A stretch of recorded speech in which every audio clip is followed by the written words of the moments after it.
Assalamualaikum warahmatullahi wabarakatuh. Waalaikumsalam warahmatullahi wabarakatuh. Alhamdulillah, wassalatu wassalamu ala rasulillah wa ala alihi wa sahbihi wa mawalah. Amma ba'du.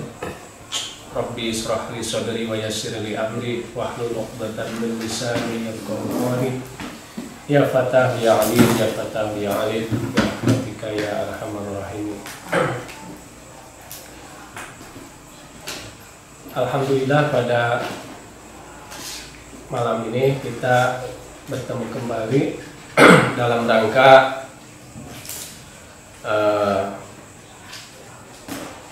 mengaji atau kajian hikam ya. Dan pada pertemuan ini kita akan melanjutkan materinya, yaitu materi yang ke-12 ya, materi yang ke-12.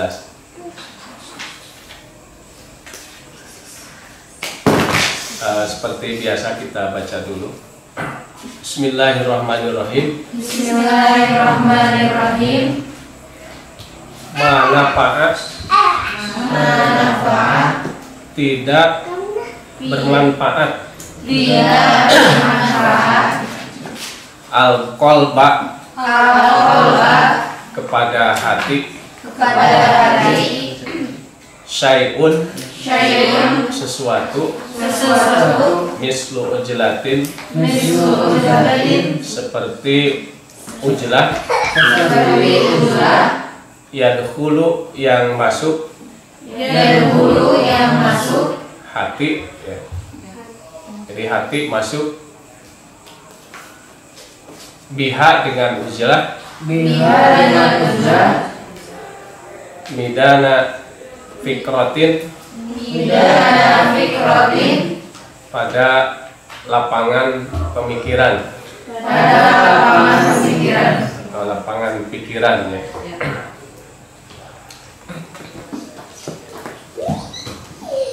Manfaat tidak bermanfaat ya. Al-qalba kepada hati. Syai'un sesuatu. Mislu ujlatin seperti ujlah. Yadkhulu yang masuk hati. Biha dengan ujlah. Midana fikratin pada lapangan pemikiran atau lapangan pikiran.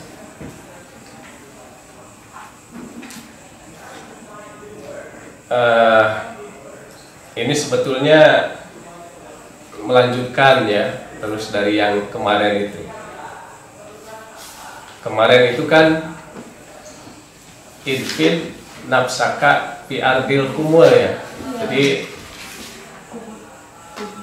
keberadaan kita itu atau wujudaka fi ardil kumul. Jadi keberadaan kita itu harus dikubur ya.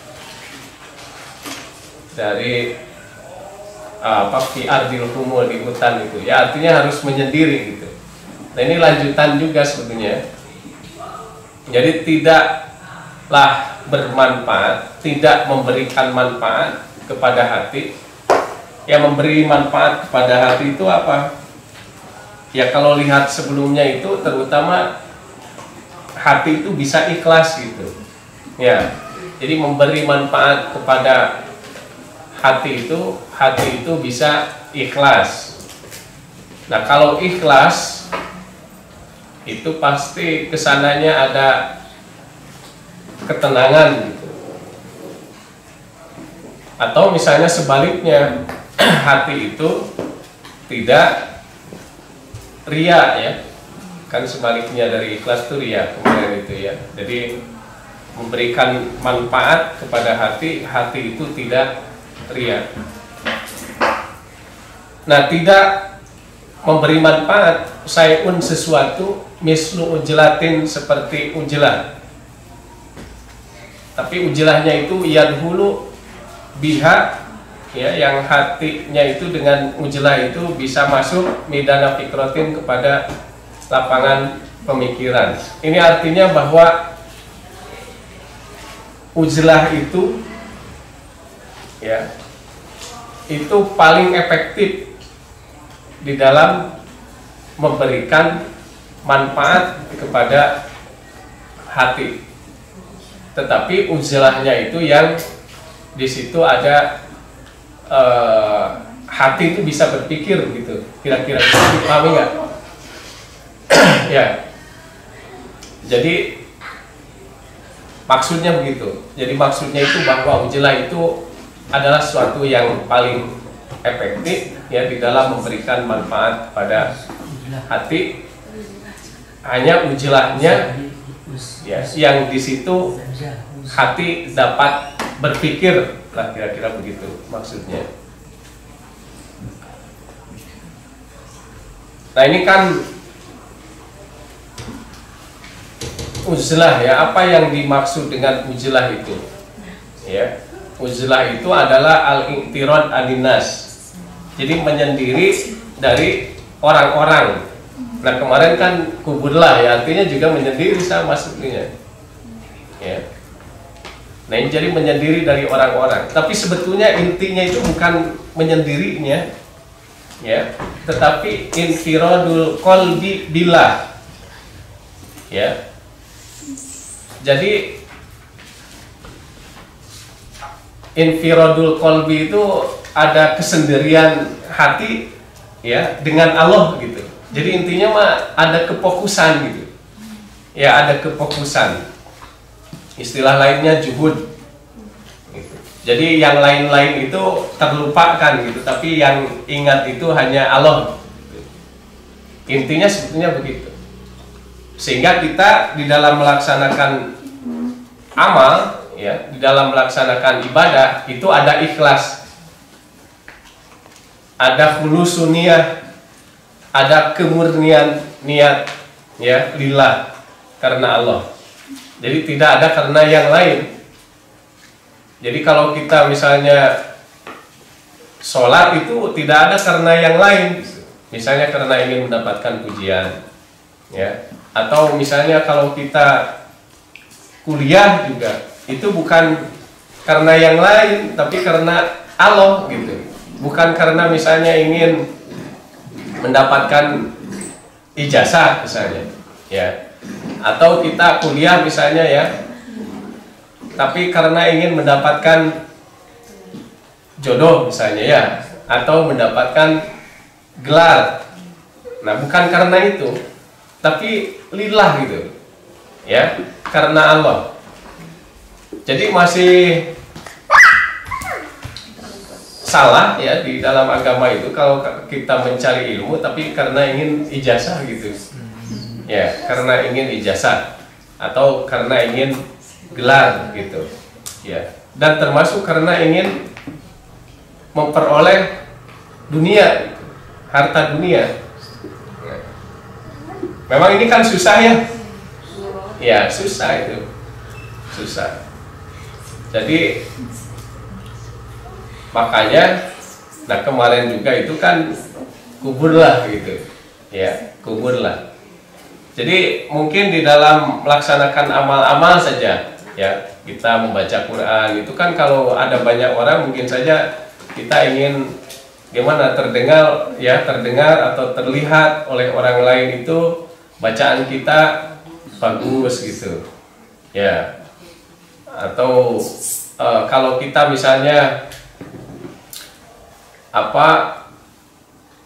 zikir ya, tapi di hadapan banyak orang juga sama ingin kelihatan bahwa kita ini rajin gitu di dalam beribadah itu, sehingga orang itu akan percaya pada kita, kira-kira seperti itulah ya. Jadi akan berbeda itu ketika banyak orang dengan ketika menyendiri gitu, ya. Ya, hanya yang paling bagus itu ada bersama-sama orang lain, tetapi kita bisa tadi itu, ya, di dalam hati itu bisa ada keikhlasan gitu, ya. Jadi ada ikhlas itu, ada infiradul qalbi billah gitu, ya, ada kedekatan dengan Allah, ada kefokusan, ya, ada kekhusyuan gitu, ya. Jadi meskipun banyak orang di dalam hati kita itu tidak ada ingin pujian dari orang lain, tidak ada misalnya ingin mendapatkan manfaat yang bersifat duniawi, tidak ada misalnya ingin memperoleh kedudukan, pengaruh dan sebagainya. Itu yang paling bagus itu seperti itu memang. Ya, tetapi kan bagi sebagian orang, apalagi misalnya ini kalau tingkatan itu ya masih bawah berarti, nah itu akan sulit. Nah maka yang efektif itu adalah uzlah dalam arti al-i'tirad aninas gitu ya, al-i'tirad aninas, jadi tidak bersama orang banyak lah kira-kira gitu. Tapi orang yang banyak di sini orang-orang yang kira-kira mengganggu kita, mengganggu keikhlasan kita gitu ya, mengganggu kebersihan hati kita gitu. Ini kalau kita misalnya lihat dari salah satu khobar itu kan ada yang redaksinya itu akhwafu ala ummati, jadi yang paling saya takutkan kepada umatku itu adalah dhaful yakin ya, jadi rendahnya keyakinan, wa innama yakunu dhaful yakin wa dhaful yakin innama yakunu, dan lemahnya keyakinan itu adalah min ru'yati ahlil ghaflah gitu. Jadi dari melihat orang-orang yang lalai ya, orang-orang yang lalai, kita mungkin bisa memahami itu ya, orang-orang yang lalai, wa mukhalatati arbabil bitolah wal qaswa, dan bercampur atau bergaul dengan orang-orang yang pengangguran ya, dan qaswah itu. Qaswah itu ada keras hati gitu. Ya artinya kita menjauh dari orang-orang yang seperti itu, yang akan mengganggu keikhlasan kita ya, atau keadaan hati kita secara umum itu ya. Bisa di dalam hati kita itu ada ria ya, kemudian ada misalnya mudahana ya, mencari muka. Kan biasanya kalau mencari muka itu kalau ada orangnya, kalau tidak ada orangnya itu nggak bisa kita mencari muka gitu ya, atau bersikap pura-pura juga sama ya. Nah, seperti itu. Jadi terkadang gitu kita bergaul dengan orang lain, itu orang lain itu akan mempengaruhi keadaan hati kita. Nah itu, maka uzlah ya di situ adalah sesuatu yang paling efektif, Ya pertama uzlah secara jasad gitu ya. Memang al-infirad aninas atau infiradul qalbi billah gitu. Itu hanya hatinya saja gitu. Jadi kita ada kedekatan dengan Allah itu, ada ada kebersamaan dengan Allah, atau al-qurbu ya minallah, istilah lainnya itu ada kedekatan dengan Allah. Nah itu. Nah, tetapi yang paling efektif itu ujlahnya bukan sekedar ujlah gitu. Jadi bukan hanya sekedar menyendiri gitu dari orang-orang. Nah, ujlahnya itu yang di situ itu hati bisa berpikir. Ya. Jadi hati bisa berpikir. Gitu. Jadi bukan sekedar ujlah. Ya, bukan sekedar ujlah. Kan kalau kita menyendiri itu coba bisa kita rasakan bagaimana berpikir kita itu. Ya. Itu akan lebih efektif gitu ya, berpikir kita itu lebih efektif. Makanya saya juga suka merasakan ya, misalnya sedang harus membuat apa gitu ya, ini ada sekelompok dosen misalnya ya, kemudian diberikan tugas apa, itu daripada mengerjakan bareng-bareng dengan semua dosen yang lain, itu akan lebih mudah gitu mengerjakannya ketika misalnya sendirian di kamar gitu. Ya, sendirian di kamar. Tapi ternyata beberapa orang juga merasakan yang sama, sehingga dari ruangan itu sama-sama pergi ke kamarnya masing-masing gitu untuk mengerjakannya, dan itu terasa lebih cepat gitu ya. Jadi ada pengaruh itu terhadap kualitas berpikir kita itu ya, kualitas pemikiran kita itu. Jadi qalbu di situ di dalam perkataan Ibnu Athaillah tadi ya, ma yanfa'ul qalba. Nah, qalba di situ dalam arti apa? Kalau biasanya itu dalam arti akal sebetulnya ya, dalam arti akal. Ini kalau apa, melihat kebiasaan, karena yang berpikir itu kan akal ya, akal. Tapi sebenarnya artinya beginilah, kita harus paham bahwa hati itu terkadang ya fungsinya itu adalah berpikir. Nah, itu biasanya diungkapkan dengan akal, atau hati itu merasa gitu ya, atau mengingat gitu ya.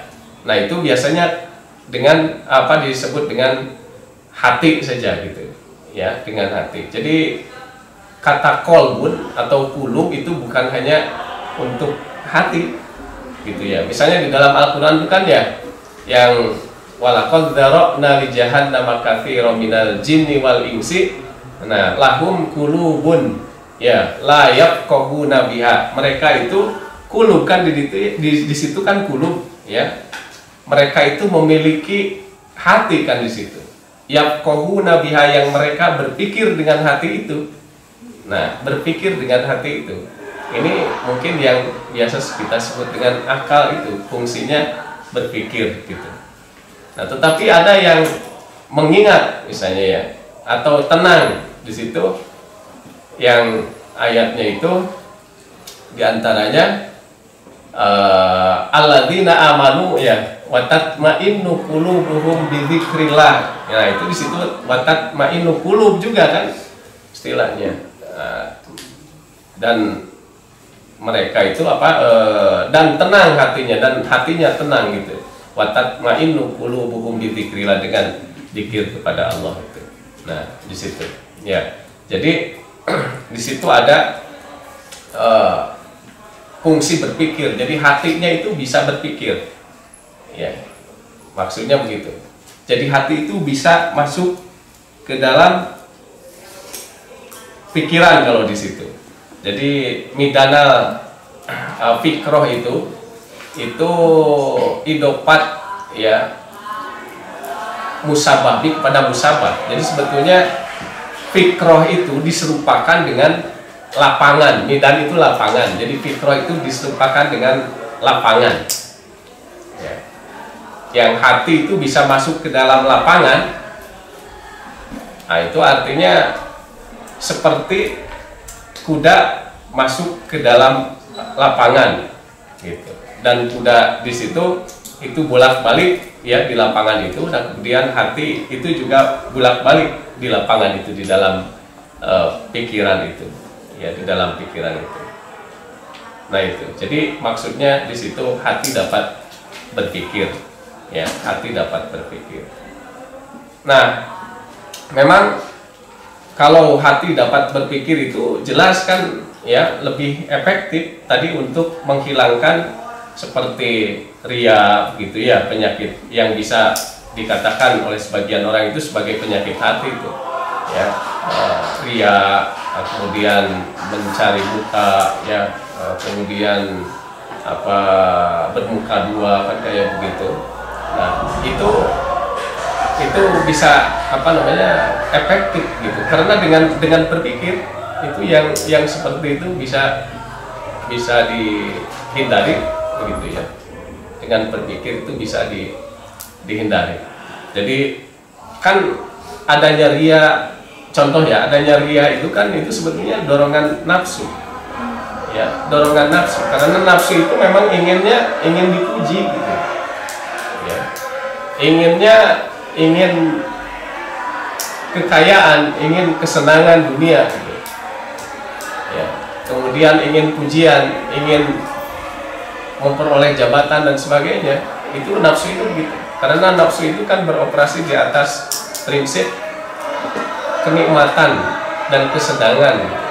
Jadi yang penting senang aja gitu. Ya, yang penting nikmat gitu kalau nafsu itu.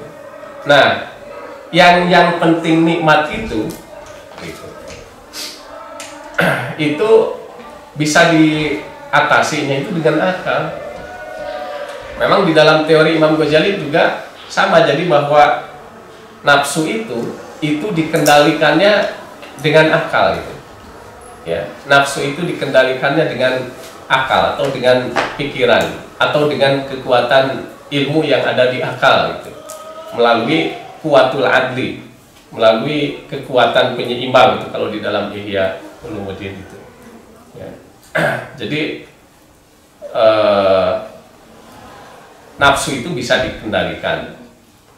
Contoh saja begini ya, misalnya kalau kita mungkin pernah disampaikannya. Kalau kita mau makan saja, kan kalau nafsu itu yang penting enak gitu. Ya, yang penting enak. Atau mau minum yang penting enak. Tapi kalau akal, ya kalau akal itu, kalau memang makanan itu bisa menyebabkan sakit, itu pasti tidak mau dimakan gitu. Karena nanti kalau sakit itu ya harus ke dokter, harus mengeluarkan biaya yang banyak, mungkin kan gitu. Akal itu berpikirnya seperti itu. Sehingga meskipun nikmat makanan itu, ya nggak dimakan gitu. Ya, kan misalnya begini, ya makan mie itu enak gitu ya. Iya, makan mie itu enak gitu, suka mau gitu ya, makan mie itu enak. Mie ayam gitu ya, ada yang enak. Kemarin saya sakit tuh karena sorenya makan mie ayam gitu ya, kayaknya. Dan kemudian ya kalau nafsu itu kan mau gitu, ya mau. Ternyata ya kalau sudah tahu gitu, sekarang saya nggak mau ini apa namanya makan mie gitu ya. Ya sekarang nggak tahu nanti lagi gitu. Karena di pikiran saya ini ada takut gitu, ya ada takut keserang lagi gitu. Tapi kalau nafsu itu kan mau gitu, ya mau. Nah, tapi kalau akal nggak kayak seperti itu, ya. Jadi kalau mie itu enak, tapi nanti kalau bisa-bisa kan lambung kena gitu ya. Lambung kena, kemudian sakit kayak gitu. Nah itu di akal ya, kalau dengan pikiran, nah udah saya nggak akan makan mie misalnya kayak gitu. Jadi akal itu beroperasi di atas rasionalitas gitu. Ya, kalau misalnya makanan ini akan menyebabkan sakit, kemudian kalau sakit ini akan menghabiskan biaya misalnya dan sebagainya, ya. Atau pekerjaan banyak yang tertinggal, pokoknya itu akan ditinggalkan begitu. Jadi di atas rasionalitas kalau pikiran itu. Nah maka pikiran itulah yang akan mengendalikan nafsu itu. Ya. Kan sebetulnya ria itu keinginan nafsu itu. Pangkalnya kan dari cinta dunia misalnya. Ya. Kemudian didefinisikan, yaitu pokoknya ingin memperlihatkan kepada orang lain yang menurut ia satu kebaikan gitu, itu diantaranya. Atau kalau Imam Ghazali itu pokoknya kemarin sudah disampaikan kan ya, jadi menginginkan atau mengharapkan kenikmatan duniawi dengan melakukan perbuatan-perbuatan yang bersifat ukhrawi kan gitu. Jadi kalau nafsu itu ya ingin terlihat oleh orang lain gitu, seperti apa kan gitu ya, yang baik gitu. Tapi kalau akal itu mungkin berpikir lain gitu ya, berpikir lain. Bahkan mungkin bisa jadi karena kita misalnya terlihat oleh orang lain, kemudian kita menjadi terkenal. Nah, akal mungkin saja berpikir, wah ini kalau nanti terkenal ini bisa-bisa menjadi sangat capek gitu dan sebagainya lah. Mungkin akal itu akan ada pikiran-pikiran ke sana. Ya. Nah makanya yang paling efektif itu yang dibarengi dengan pikiran itu. Ya. Jadi ujilah yang dibarengi dengan pikiran. Jadi menyendiri ya dari orang-orang. Nah, tetapi di situ dilakukan berpikir atau melakukan perenungan gitu. Jadi hati itu melakukan perenungan dan itu pasti lebih efektif gitu ya. Dan di dalam agama juga sama dianjurkan kan ya berpikir itu. Jadi ada misalnya meskipun ini menurut sebagian doib ya atau bahkan maudhu, tetapi pesannya itu benar ya. Tafakkuru sa'ah kan gitu ya, berpikir sesaat itu khairu min ibadati sab'ina sana. Itu lebih baik dari ibadah 70 tahun kan gitu. Nah, itu anjuran untuk tafakkur ya, untuk berpikir gitu. Berpikir itu apa? Ya boleh bebaslah kita mengartikan misalnya apa kira-kira berpikir itu.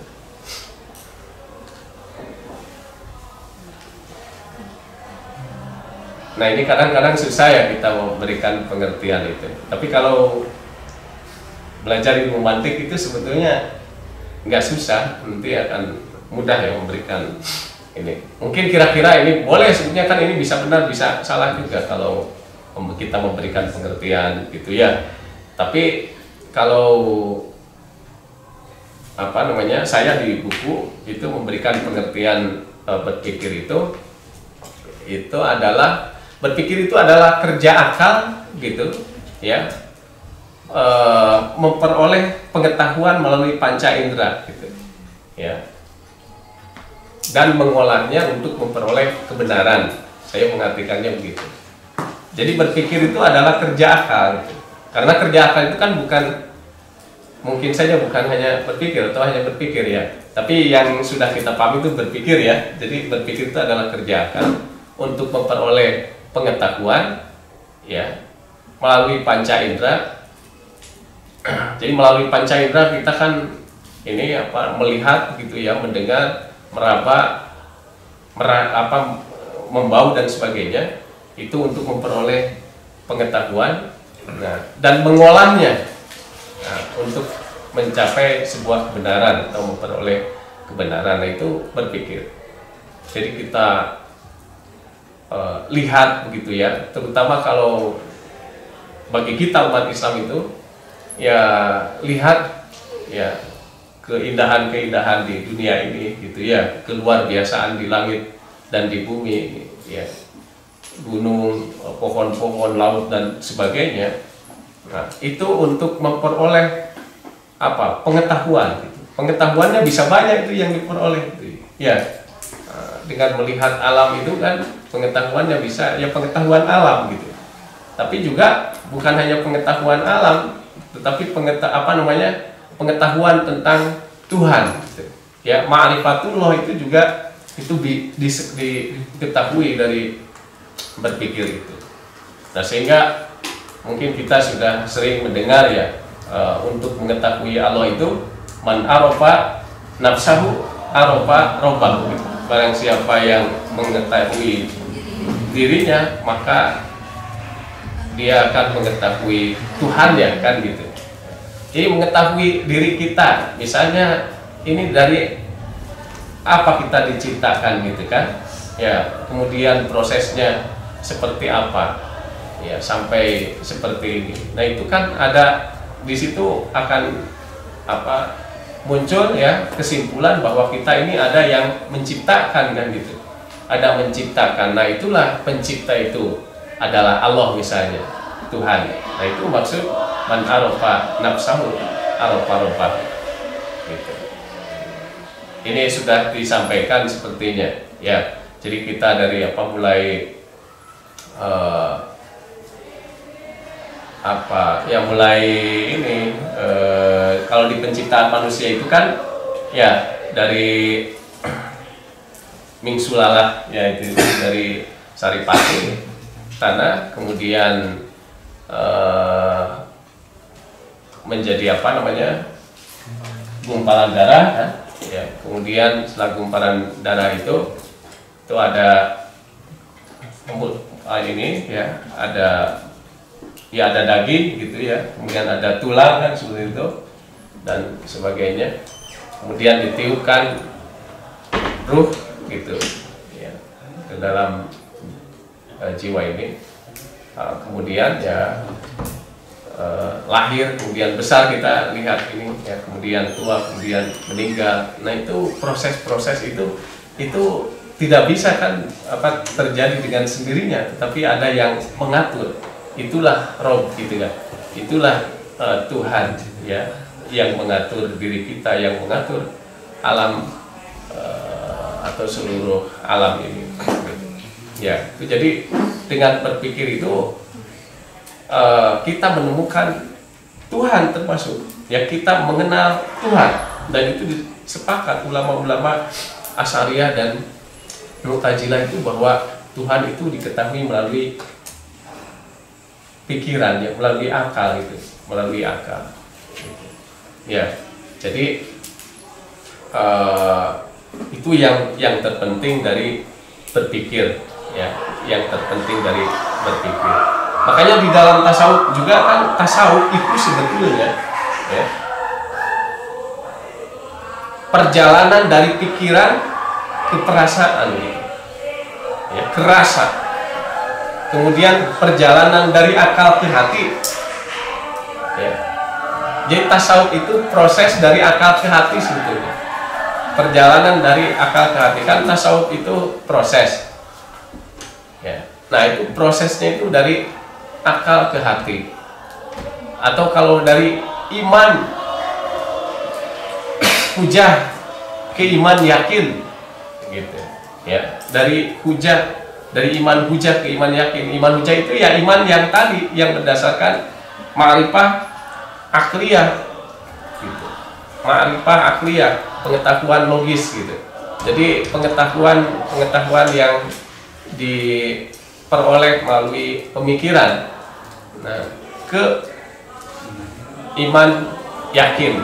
Iman yakin itu yang didasari dengan ma'rifah dzauqiyah ya, dengan rasa gitu ya. Jadi